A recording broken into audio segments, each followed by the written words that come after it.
C'est un phénomène mondial qui interpelle la communauté scientifique. Quel sera l'impact à terme de la consommation à outrance des écrans, téléphones, tablettes? Imaginez le paradoxe. Les dirigeants d'Apple, Google ou encore Twitter ont eux-mêmes interdit l'usage des nouvelles technologies à leurs enfants par crainte des effets néfastes sur leur développement. Les scientifiques, en tout cas, désormais multiplient les alertes face à cette addiction. Illustration concrète ce soir avec cette expérience menée en Angleterre dans 4 familles. Grand format signé Loïc Delamornay et Anto Filippi. L'expérience a été menée dans 4 familles parfaitement banales des temps modernes, c'est-à-dire où des enfants ont les yeux rivés sur leur tablette. L'objectif est d'observer ce qui les poussera à quitter leur écran des yeux, alors qu'autour d'eux, la réalité change. Les parents sont complices de l'expérience. Début modeste avec changement des tableaux au mur, aucune réaction. Plus audacieux, la mère de famille est échangée avec une inconnue portant la même couleur de vêtements. Les enfants ne remarquent toujours rien. Comble de l'indifférence, de faux frères et sœurs, parfaits inconnus eux aussi, s'installent à table sans le moindre détournement de regard de ceux captivés par l'écran. Il faudra attendre la coupure d'Internet au moyen d'un brouilleur pour que les enfants découvrent que le monde réel autour d'eux a changé.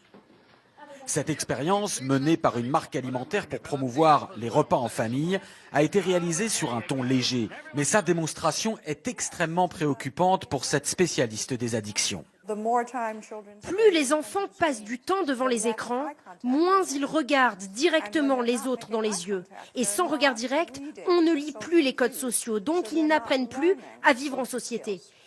Il y a donc des effets directs sur le cerveau et l'apprentissage, similaires à ce qu'on observe avec n'importe quelle substance addictive, y compris les drogues.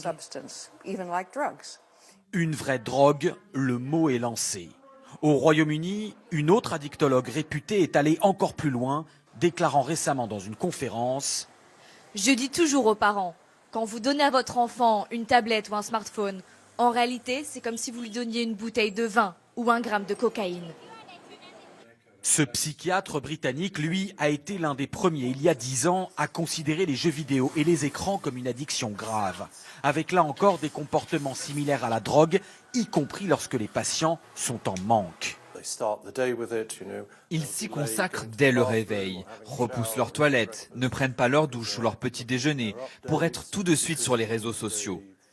J'ai eu des patients à la clinique qui, privés de leurs écrans, devenaient suicidaires, devenaient violents. J'en ai eu qui nous menaçaient avec une batte de baseball si on leur coupait leur connexion Internet. Sans atteindre une telle extrémité, la famille Cook subit cette dépendance aux écrans. Le fils sur son smartphone, la fille sur sa tablette, et des parents qui se sentent dépassés. Quand je vois les réactions de mon fils, si on lui enlève son portable, c'est une addiction. On va peut-être devoir faire une intervention. Je plaisante pas, c'est comme un drogué. L'intervention, cela peut être ceci, un sevrage, qui utilise là encore les mêmes techniques que pour les addictions à la drogue. Au Royaume-Uni et aux États-Unis, de nombreuses institutions proposent des cures de désintoxication en pleine forêt. Ce jeune homme est là depuis plusieurs semaines et semble littéralement renaître. Je commence enfin à me dire, va dehors, il y a un monde entier à voir et à explorer. Et quand tu ne fais que fixer ton écran, c'est vraiment malsain. Des cures loin du monde technologique. Dans ce centre, il n'y a qu'un seul téléphone du siècle dernier.